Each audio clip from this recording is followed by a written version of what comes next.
सभी कृषक मित्रों को नमस्कार।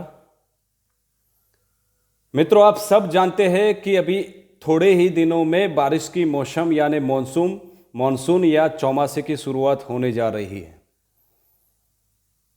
आप सभी जानते हैं पानी का क्या महत्व है और बारिश की मौसम में हमको जो पानी मिलता है क्या हम उसको बचा पाते हैं या नहीं बचा पाते हैं, यही एक पहला विषय है।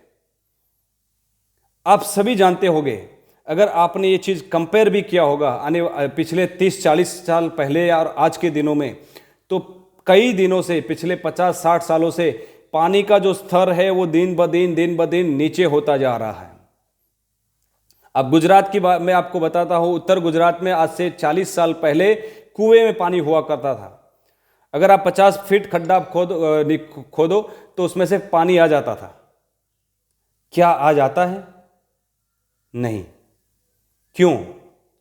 मैं आपको एक और एग्जाम्पल बताता हूं कि गुजरात का एक जिला है महसाना, जहां पे 1000 फीट पानी नीचे चला गया है, और सौराष्ट्र के कुछ पार्ट ऐसे हैं जहां 1200 फीट तक पानी चला गया है। अगर ऐसे ही चलता रहा तो आप एक चीज सोचिए कि क्या आने वाली पीढ़ी को पानी पीने के लिए नसीब होगा या नहीं, और अगर नहीं तो क्या हमने इसके लिए कुछ किया, और नहीं किया तो क्यों नहीं किया, और करेंगे तो कब शुरुआत करेंगे, और कौन करेगा? क्या क्या एक आदमी कोई करेगा, या कोई सिर्फ सरकार कर पाएगी, या सिर्फ गांव पंचायत कर पाएगी, या कोई और? क्या कैसे हो पाएगा? आप सोचिए। ये ऐसी चीज नहीं है जो किसी एक आदमी से हो पाए।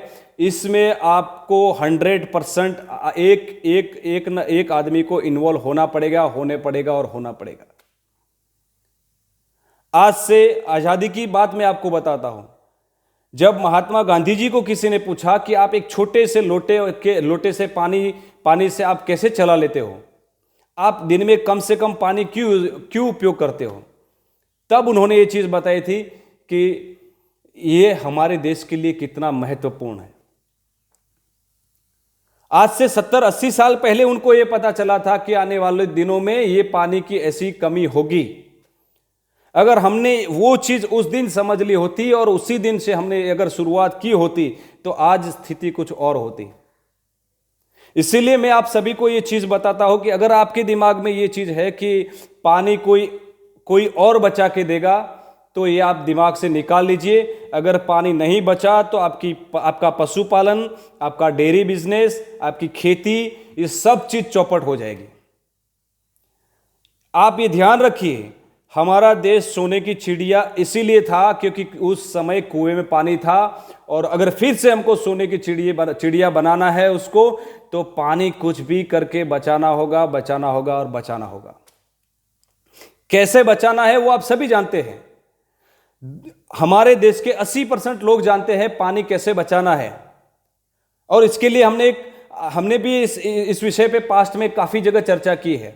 आप अपने नजदीक के कोई भी यूनिवर्सिटी में जो एग्रीकल्चर यूनिवर्सिटी है वहां जाके भी आप पता कर सकते हैं। लेकिन आपको कुछ भी करके पानी बचाना है और बचाना है। उसके कुछ तरीके मैं आपको शॉर्ट में बताता हूं। जैसे आपका बड़ा कोई बिल्डिंग है, आपका बड़ा कोई डेयरी फार्म है, तो उसका छत का पानी आप नीचे उतारिए, और नीचे जमीन के अंदर मान लो कोई बोरवेल है, पुराना बोरवेल, तो उसमें भी आप डाल सकते हैं। आपका डेयरी फार्म का कोई गंदा पानी है, या आपका खेत का कुछ गंदा पानी है, तो उसको आपको बोरवेल में नहीं उतारना है, लेकिन उसको आप कुएं में डाल सकते हैं।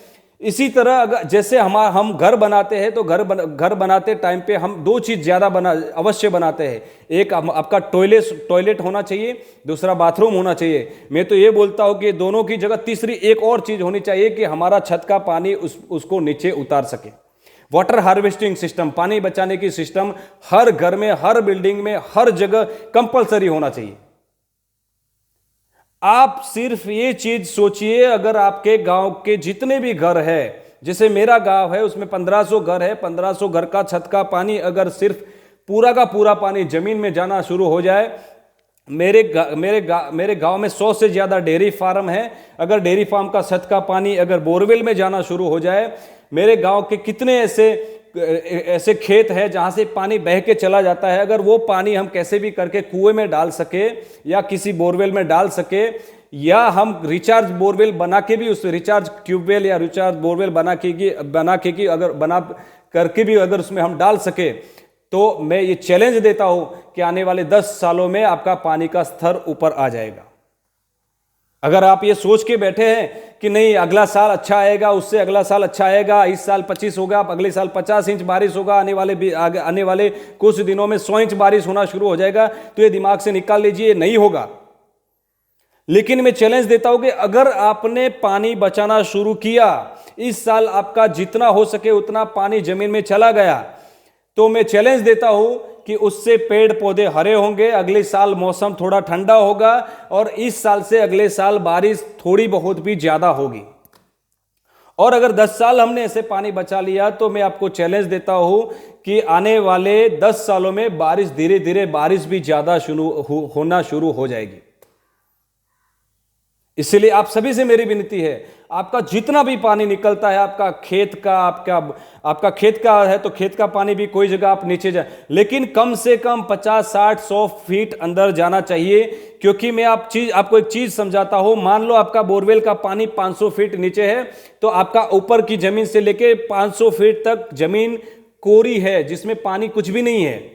अगर ये बारिश का मौसम का पानी, अगर मान लो आप 5 इंच इस साल हमारे गुजरात में या राजस्थान में और सब जगह 5 या 50 इंच भी बारिश हुआ, तो वो 50 इंच बारिश वो 500 फीट को भिगा भी नहीं सकती। तो आप ये सोच रहे कि नहीं ये पानी भी नीचे तो जा रहा है, कहां जा रहा है? नहीं जा रहा है, ये पानी वहां तक नहीं पहुंच पाएगा। ये इसमें से 80% पानी तो गर्म होके उड़ जाएगा। इसीलिए मेरी आप सबसे विनती है कि कम से कम 50, 60, 100 फीट आपका जो कुआं है, बोरवेल है, या तो आप घर के पास में, जैसे हम लेटरिन या संडास का कुआं बनाते हैं, टॉयलेट का कुआं बनाते हैं, ऐसा एक कुआं बना के भी उसमें पानी डालने की हमको शुरुआत करनी पड़ेगी। नहीं तो ये चीज याद रखो, आने वाली पीढ़ी को पानी पीने के लिए नसीब नहीं होगा, न वो खेती कर पाएगी, न पशुपालन कर पाएगी। और वो करेगा, ये करेगा, फलाना करेगा, ढिंकना करेगा, ये सब दिमाग से निकाल के हमको खुद को ये करने की शुरुआत करनी पड़ेगी। मैंने ये चीज पे पिछले 10 सालों पे देसी गाय को बचाने के लिए और पानी बचाने के लिए इतना भार दिया है। आज मैं आपको कई ऐसे एग्जाम्पल दे सकता हूं जिनके बोरवेल में पानी नहीं था, लेकिन 10 साल पहले उन्होंने अपना डेयरी फार्म का पानी एक जो फेल बोरवेल था उसमें डाला। आज उनका जो उसके पास वाला जो ट्यूबवेल है या बोरवेल है उसमें आज पानी है।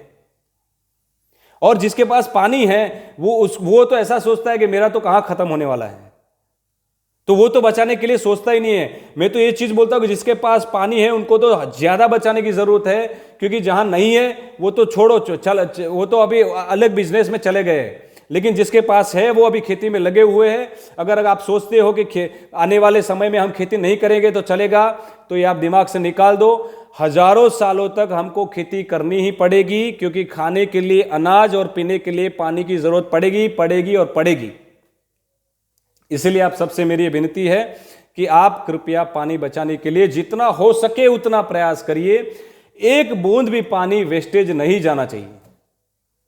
अगर गया तो समझ लो आने वाली पीढ़ी को पानी पीने के लिए नसीब नहीं होगा, और ये आने वाली पीढ़ी कोई और नहीं, आपके खुद के अपने बच्चे, आपके खुद के होने वाले जो अपने रिलेटिव है वही होंगे।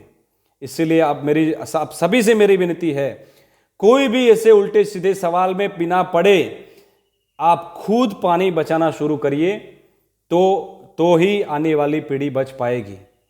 बस इतना कह के मैं यहाँ पे अपनी बात पूरी करता हूँ।